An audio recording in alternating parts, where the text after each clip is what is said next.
Congress party ने लोकसभा चुनाव 2024 के लिए अपना घोषणा पत्र जारी कर दिया है। मैनिफेस्टो में 5 न्याय और 25 गारंटी आधारित है। आपको बता दें कि पार्टी अध्यक्ष मल्लिकार्जुन खड़गे और पूर्व अध्यक्ष सोनिया गांधी और राहुल गांधी ने कांग्रेस मुख्यालय में घोषणा पत्र जारी किया है। इस घोषणा पत्र में क्या खास है, रिपोर्ट देखिए।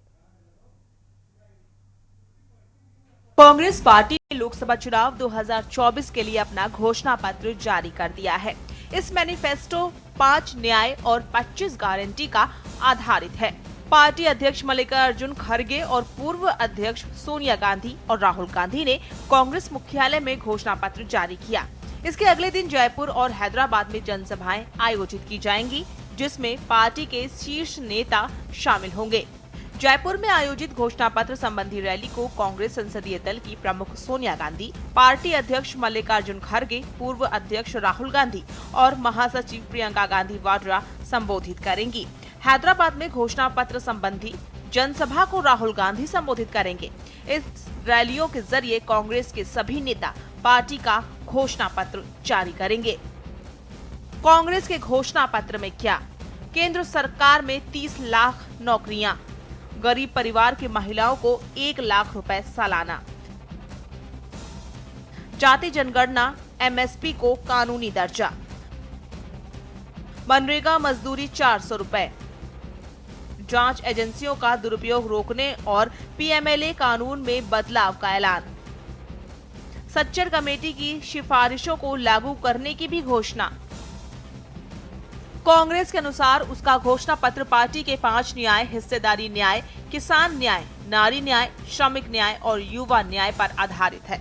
पार्टी ने युवा न्याय के तहत जिन 5 गारंटी की बात की है, उनमें 30 लाख सरकारी नौकरियां देने और युवाओं को 1 साल के लिए प्रशिक्षुता कार्यक्रम के तहत 1 लाख रुपए देने का वादा शामिल है।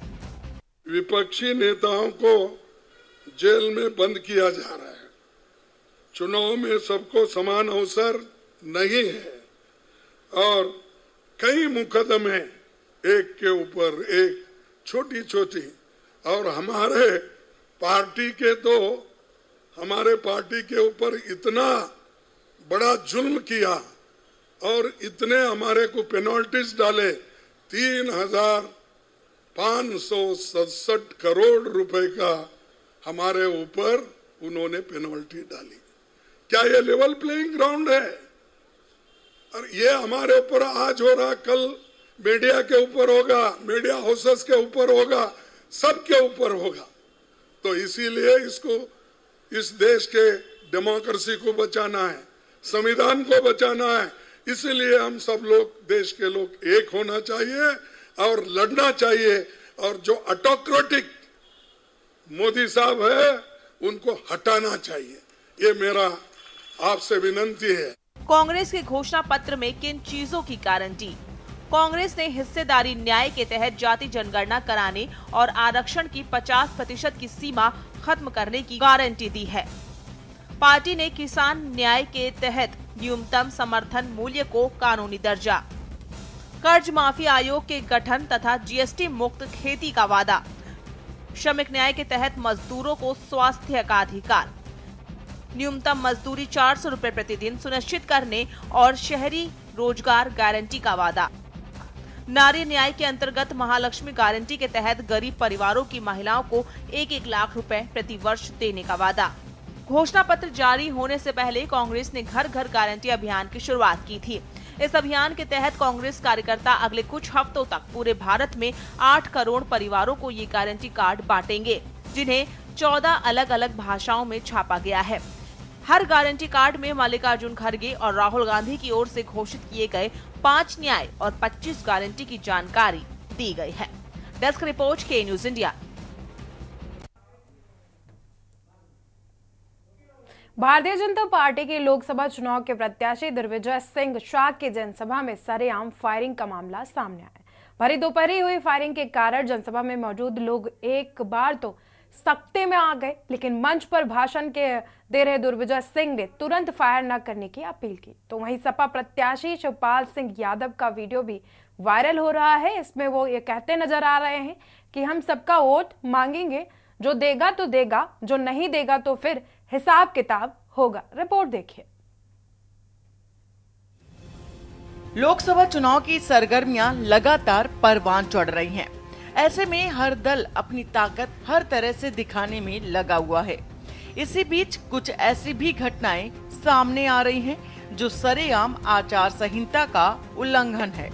तमाम दल अपने अपने प्रत्याशियों के समर्थन में वोट की अपील कर रहे हैं, साथ ही ताबड़तोड़ दौरे करने में भी लगे हुए हैं। और अगर बात करें आचार संहिता की, तो चुनाव से पहले ही इसको लागू कर दिया गया था, जिससे कि कोई अराजक माहौल न बनने पाए।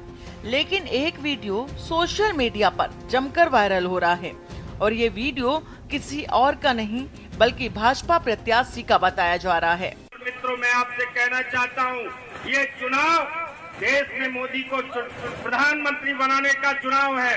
जब आप प्रधानमंत्री बनाना चाहते हो, बनाने के पीछे वैसे बहुत सारे कारण हैं, लेकिन मैं एक बात सिर्फ कहना चाहूंगा, केवल उसके बाद ज्यादा बात नहीं कहूंगा मोदी जी के बारे में। मोदी जी भी सामान्य गरीबी से भैया फायर मत करो, मैंने कहा फायर करने की जरूरत नहीं पड़ेगी, अब चिंता मत करो। फायरों को बिल्कुल बंद हो गए और आगे भी बंद हो जाएंगे। बता दें कि बदायूं से भाजपा प्रत्याशी दुर्विजय सिंह शाकिया गुरुवार को सहसवान क्षेत्र में एक चुनावी जनसभा को संबोधित कर रहे थे। वे मंच से पीएम मोदी के कार्यों के बारे में बता रहे थे, तभी अचानक फायरिंग की आवाज गूंज उठी। फायरिंग की आवाज सुनते ही दुर्विजय सिंह तुरंत मोर्चा संभालने बैठ गए और समर्थकों के फायरिंग न करने की अपील कर डाली। दुर्विजय सिंह ने मंच से अपील करते हुए कहा कि फायरिंग मत करो, अब फायरिंग का समय चला गया है। दुर्विजय सिंह की इस अपील पर फायरिंग बंद हो गई। मित्रों, मैं आपसे कहना चाहता हूँ, ये चुनाव देश में मोदी को प्रधानमंत्री बनाने का चुनाव है। जब आप प्रधानमंत्री बनाना चाहते हो, बनाने के पीछे वैसे बहुत सारे कारण हैं, लेकिन मैं एक बात सिर्फ कहना चाहूंगा, केवल उसके बाद ज्यादा बात नहीं कहूंगा मोदी जी के बारे में। मोदी जी भी सामान्य गरीबी से भैया फायर मत करो, मैंने कहा फायर करने की जरूरत नहीं पड़ेगी, अब चिंता मत करो। फायरों को बिल्कुल बंद हो गए और आगे भी बंद हो जाएंगे। अब सवाल उठता है कि आचार संहिता लागू होने के बाद जनसभा में आखिर हथियार कैसे पहुंचा। साथ ही सवाल ये भी है कि किसकी सह पर फायरिंग की गई। अनुशासित पार्टी कही जाने वाली भाजपा की सभा में इस तरह की अराजकता तमाम सवाल उठाता है।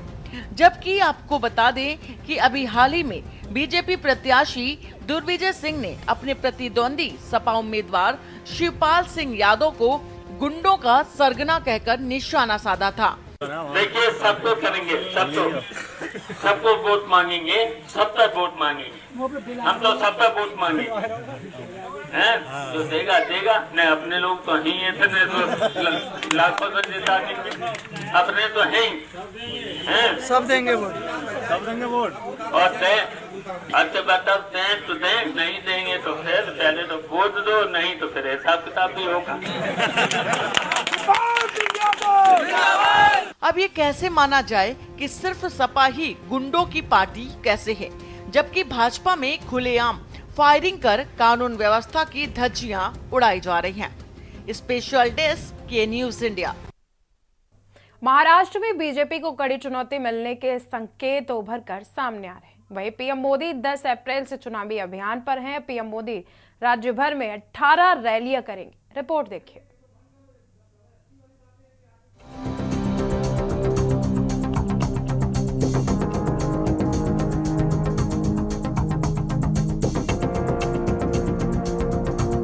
महाराष्ट्र में सीट शेयरिंग पक्ष और विपक्ष दोनों ही गठबंधनों के लिए बीरबल की खिचड़ी साबित हो रहा है।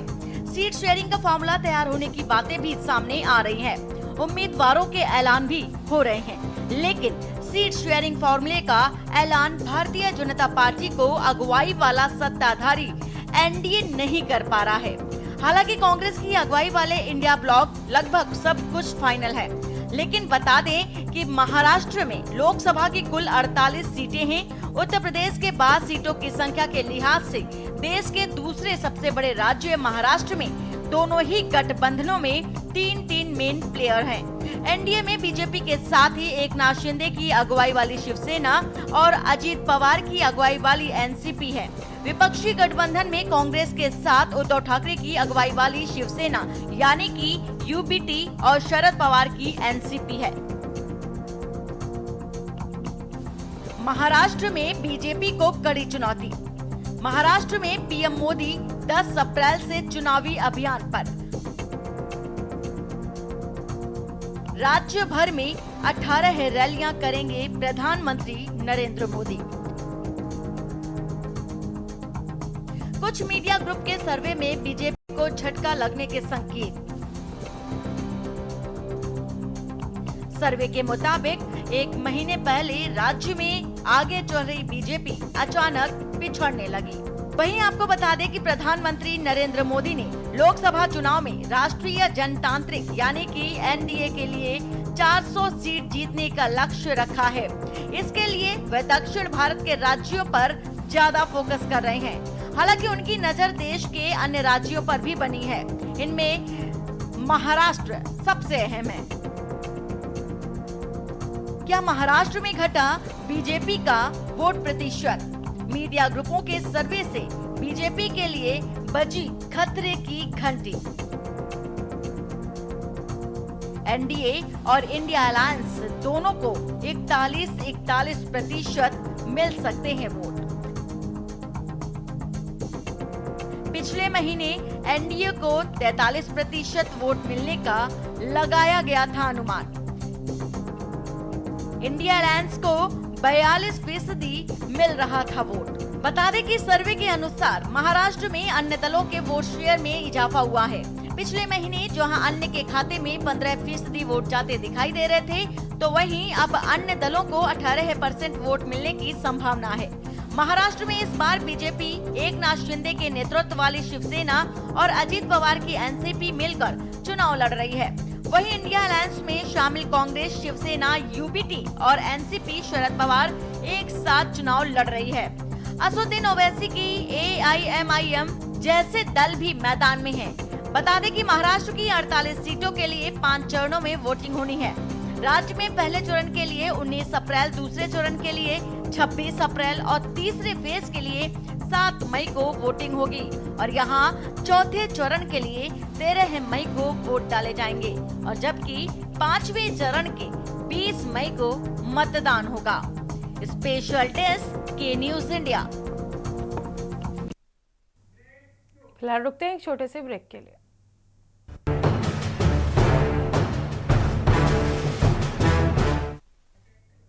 महाराष्ट्र में लोकसभा चुनाव का माहौल गर्म है। चंद्रपुर सीट के चुनावी समीकरण की अगर बात करें तो यहां रोचक मुकाबले का सीन बन चुका है। कोयला भंडार के मशहूर चंद्रपुर लोकसभा सीट में 6 विधानसभा सीटें आती हैं। बता दें कि यहां से 2019 में कांग्रेस के सुरेश धनोरकर को जीत मिली थी। रिपोर्ट देखिए। कोयला भंडार के लिए मशहूर महाराष्ट्र का चंद्रपुर औद्योगिक शहर है। ये राज्य के विदर्भ इलाके में खुदाई केंद्र के रूप में जाना जाता है। इस लोकसभा सीट में 6 विधानसभा सीट हैं। इस सीट पर 2019 के चुनाव में कांग्रेस के सुरेश धनोरकर को जीत मिली थी। उन्होंने बीजेपी के हंसराज अहीर को 40,000 से ज्यादा वोटों से हराया था। राजनीतिक जानकारों का अनुमान है कि इस बार इस सीट पर कड़ा मुकाबला होगा, क्योंकि महायुति गठबंधन ने 6 बार के बीजेपी विधायक और महाराष्ट्र के वन मंत्री सुधीर मुंगतीवार को अपना उम्मीदवार बनाया है। उन्होंने चंद्रपुर लोकसभा सीट के 6 में से 2 विधानसभा सीट पर चुनाव जीता है। उन्होंने बल्लारपुर से पिछले 3 बार विधानसभा चुनाव जीते। इससे पहले वे चंद्रपुर विधानसभा सीट से 3 बार चुने गए। कोई भी माई का आवाज ये नहीं कह सकता कि मैंने प्रगति नहीं की या मैंने इस मतदार संघ की सेवा नहीं की। अब बारी आई है केंद्र के माध्यम से चंद्रपुर वन्य आर्मी लोकसभा क्षेत्रों की समस्याओं को सुलझाना और लोकसभा में मैं चंद्रपुर आर्मी वन्य लोकसभा का आवाज बुलंद करूंगा, आम जनता का आवाज बुलंद करूंगा और केंद्र सरकार की ओर से जो योजना छोटी से बड़ी तक सब योजनाएं ये मैं अपनी लोकसभा क्षेत्र में लाऊंगा। मेरी ये कोशिश रहेगी। चंद्रपुर जिले में जो विकास हुआ, चंद्रपुर शहर में विकास हुआ है, बल्लारशाह विधानसभा में जो विकास हुआ, वो 30 साल से जो बीजेपी ने विकास किया है, यानी सुधीर मुनगंटीवार जी ने जो विकास किया वो बाकी विधानसभा क्षेत्र में ऐसा हुआ नहीं है। और इसी कारण जो बीजेपी की सीट उनको दिया गई है तो विकास के नाम पे दिया गया है, क्योंकि विकास करने के लिए एक उच्च शिक्षित होना जरूरी है, उनका अनुभव होना जरूरी है। कांग्रेस ने चंद्रपुर लोकसभा सीट से एक दूसरी विधानसभा सीट बरोरा की विधायिका प्रतिभा धनोरकर को उम्मीदवार बनाया है। उनके पति सुरेश धनोरकर ने 2019 में कांग्रेस के टिकट पर चंद्रपुर लोकसभा सीट से चुनाव जीता था। उनका पिछले साल मई में निधन हो गया। विरोधी पक्ष के जो उम्मीदवार है, मुझे उनसे भी कहना है कि आप हर भाषण में दावा ठोकते हैं कि हमने 33 कोटि वृक्ष लगाए हैं। अगर 33 कोटि वृक्ष जिंदा होते तो इतना बड़ा प्रदूषण ये जिले में नहीं होता। प्रतिभा धनोरकर अपना फॉर्म भरने के लिए जा रही थी नामांकन को, तो बुलाने से वो लोग नहीं आते, एक जनसैलाब आया था बिना बुलावे से। तो जाहिर है कि ताई के साथ में सिंपैथी भी बहुत है, क्योंकि बाड़ू भाऊ एक ऐसा नाम है जो 5 साल जिन्होंने इस धुरा संभाली है चंद्रपुर जिले निर्वाचन वनी आर्नी निर्वाचन क्षेत्र की, और वो प्रेरणा लेकर आई बाड़ू भाऊ धानोरकर की। और ताई के साथ में आज पूरा समाज, ओबीसी समाज, मुस्लिम समाज, जितना भी समाज है, मैं समझता हूं कि आज ताई के साथ में कंधे से कंधा मिलाकर चल रहा है। चंद्रपुर में बड़ी संख्या में लोगों का कहना है कि बेरोजगारी उनके सामने सबसे बड़ी समस्या है। इसके अलावा महंगाई, महिला असुरक्षा और बढ़ती अपराध दर भी महत्वपूर्ण चुनावी मुद्दे हैं। कुछ लोगों का कहना है कि ये मुद्दे वोटिंग के रुझान पर असर डालेंगे। बीजेपी ने जो रूल किया है 10 साल में, वहां से बेरोजगारी, महंगाई और महिलाओं की असुरक्षा, धार्मिक मतभेद यह उत्पन्न हुए हैं। तो इस उत्पन्न खतरे को, कमियों को दूर करना है तो कांग्रेस की विचारधारा, जिसने इतने सालों में इन सब चीजों के विरुद्ध में लड़ाई लड़ी है, तो मुझे ऐसा लगता है कि चंद्रपुर उस चीज को ध्यान में रख के काम करेगा कि किसने इस देश के विकास में काम किया है, किसने महंगाई के विरुद्ध में काम किया है, वो ध्यान रखते हुए वो वोट करेगा। और मुझे ऐसा लगता है कि इस बार चंद्रपुर वासी कांग्रेस पार्टी को वोट करेंगे। कि अगर हम लोकल मुद्दों पे बात करें तो लोकल मुद्दों में हमारे यहाँ भाजपा के शासन में दारूबंदी की गई थी, जिससे सिटी में क्राइम रेट बहुत बढ़ गया था और बेरोजगारी भी बहुत बड़ी थी कि जो छोटे छोटे दुकानदार छोटी छोटी जगहों पे लोग काम करते थे, तो वो बेरोजगारी को भाजपा ने बढ़ाया था। तो उसका रोष इस बार भाजपा पे दिखेगा। चंद्रपुर सहित महाराष्ट्र की सभी 48 लोकसभा सीट पर लोकसभा चुनाव के पहले चरण में 19 अप्रैल को वोटिंग होगी।